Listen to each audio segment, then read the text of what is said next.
An interesting study has come out from HuffPost and YouGov that 65% of Americans, including 82% of Republicans, 66% of independents, and 53% of Democrats say they support the death penalty for people convicted of murder. Those seem like extremely high numbers to me. Of course, this comes on the heel last week of the botched execution of Clayton Lockett, who is an Oklahoma inmate who suffered a collapsed vein after the injection that they gave him didn't work, and he was writhing in pain before dying of a heart attack more than 40 minutes after the procedure began. Do these numbers in general seem really high to you? Because we're all against capital punishment, yes, right?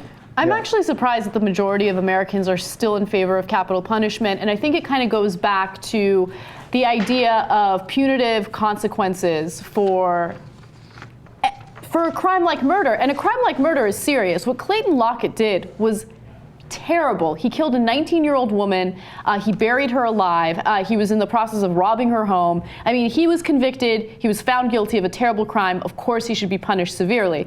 But with that said, when you look at the numbers, when you look at what our justice system was originally supposed to be about, what it was primarily supposed to be about, the death penalty doesn't make sense. Yes, our justice system is supposed to be punitive, but it was primarily supposed to be about rehabilitation. It was primarily supposed to be about making sure that nonviolent criminals didn't spend time behind bars, but they would get rehabilitation. People who were violent criminals, as long as it didn't involve murder, would get rehabilitated. And if you were convicted of murder, spend your entire life behind bars. I would much rather do that because A, you're not 100% sure that the person who's been convicted is guilty. We have the Innocence Project that has exonerated multiple people through DNA evidence and DNA testing. Yeah, we did that story last week. 1 in 25 people on death row are found to be innocent. That's incredibly high. It's so incredibly high. So when you look at the evidence and you look at all these different factors that go into convicting innocent people because of biases and all of those other issues, the death penalty doesn't make sense. And I find it really sad that the majority of Americans are still in favor of capital punishment. Yep. For that, Anna, is the same reason why when you guys were watching Game of Thrones, you were ecstatic to see Joffrey die. Yeah, it's about revenge. It's about revenge, but it's also because people think of death penalty for the worst possible situation. What if someone did this to my mother, to my sister, to my brother, or whoever it may be? Yeah, that person should get the death penalty. So if you ask the question, should the worst of the worst among us get the death penalty, most people are going to say yes. The proper question to ask is, are you in favor of the death penalty if it means that a certain percentage of innocent people are going to die? And then you'll probably get a lesser number. Yeah, right. They never ask it that way. They never ask the question that way. I'm sorry. Yeah, so the question happening. is wrong. Yeah. How many would you be in favor of the death penalty if you knew that 1 in 25 of the people convicted are innocent? Would you? No, I would say no. I wouldn't be in favor of it. Yeah. So 4 out of 100 are definitely innocent. And every time they do one of these projects, Steve, where a law school goes in and they try to exonerate, they end up exonerating almost all. It's unbelievable. That's why the guy in Illinois shut down. He was a criminal himself. He's in jail right now, and he stopped death. But maybe that's why he stopped the death penalty, because he knew he was going to go to jail. Maybe that's why. But let me, the people who are for the death penalty, I have to ask, why do you think it is that we don't do it in the square, in the public square? Why don't we have stonings? Why don't we just kill them with stones? Why don't we do that? The reason is because we feel like it debases our whole culture, because it lowers our humanity. When you murder someone, it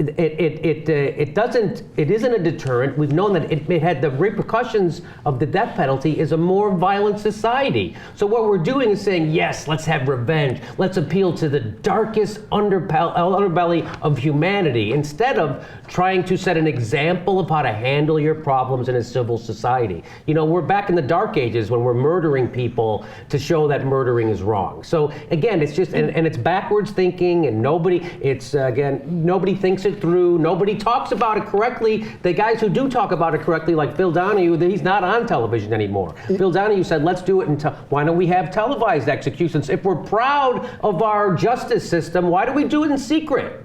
Yeah, well, if you don't think it's the darkest, the dark underbelly of society, I mean, this stat is fascinating. 74% of death penalty proponents and 49% of Americans overall say they favor the death penalty, even if the person being executed might suffer extreme pain and struggle for breath for more than 20 minutes before dying. So that goes to the revenge factor. Wow. Right. It goes to the stuff that They don't care about that. That's They simply don't amazing to care. me, though, They don't because care when about we our talk, Constitution? when we talk, thank you. I love that you brought up the Constitution. That's what I was about to say. When we have a discussion about our gun rights, when we talk about the Second Amendment, don't fuck with that, right? You yeah. don't fuck with that. That's a priority. When it comes to cruel and unusual punishment, oh, who cares? When it Right. comes to the issue of torture, who cares? Right. When it comes to the issue of someone withering in pain as they're being executed, and by the way, they might be innocent, Right. okay? Who cares? That's not a priority. That's not a part of our Constitution. But that they we say care these about. are criminals. No, That's what they would say, and forget they just don't think about the four. And No, I say that doesn't they- change who I am. Just like John McCain said, the reason why I'm against torture it isn't because of them. It's not in spite of them. It's because of them. Because we're better than them. We show how this is how you handle your problems. You don't go and become a terrorist. You don't do things in dark corners where we think the rule of law doesn't apply. And that's exactly what we're doing. They don't care because they don't think it's a violation of cruel and unusual punishment. They Right. think it's not cruel. They think it's not unusual. They think it's totally fine that this bastard of a murderer suffered a bit longer before he died. They think that's a good thing, not a bad thing. So you can't point things out to them and say, see how bad it is. They'll say, no, see how good it is. Yes, exactly. And you So know, it's a totally different argument. I mean, we have the same tendencies too. So I mean, when we watch, doubt. When we watched Game of Thrones again, when Joffrey died, many people in this room said, you know what? He died too easily. Like he should have suffered a bit that's more. true. We That's all true. have the tendency within us. We have to be very careful how we talk about these issues because to get to the right place, we need to find the right motivations and right incentives. Telling these people you are hurting them, you're violating our Constitution, those words mean nothing to them. Okay, you have to talk to the innocent people that were put to death by accident, how much money it costs, and even then, I mean, we've made some progress, but not as much as I'd like to have. But you know, the Joffrey example, if they were to show a live execution, as you say, I think it would turn a lot of people against this because if you Yes. saw someone for 20 Yes. minutes, the botched execution and watching the vein, you know, and then just writhing, or the electric chair when that was going, and then the people are half fried, all that horrible stuff. If they saw that, if we actually saw that, you think people I would disagree. still? it would turn some people Some on. people sure. be so fucking turned on by that, Dave. You know, they used to have lynchings where they would bring children to watch it. Yes. The reason why we stopped doing public executions is because we didn't want it to become a fucking event where people cheered and clapped and they loved it. Every single time it happened in this country and other countries during the French Revolution, when we were executing people by the dozens or whatever. When I say we, I mean the French. They cheered. Because in their minds, it's just. Even right now, with the crazy terrorists in parts of the world, when they execute people, they think Allah's on their side. They cheer. When we execute these people here, they cheer because they think we're doing the right thing. So you brought up a point earlier, Steve, where you said that, people go, what if something happened to your kid? If somebody raped your daughter or killed your wife, you'd want the guy dead, wouldn't you? And what I say to that is, of course I'd want the guy dead. I want the guy dead when they get my order wrong in the drive-thru.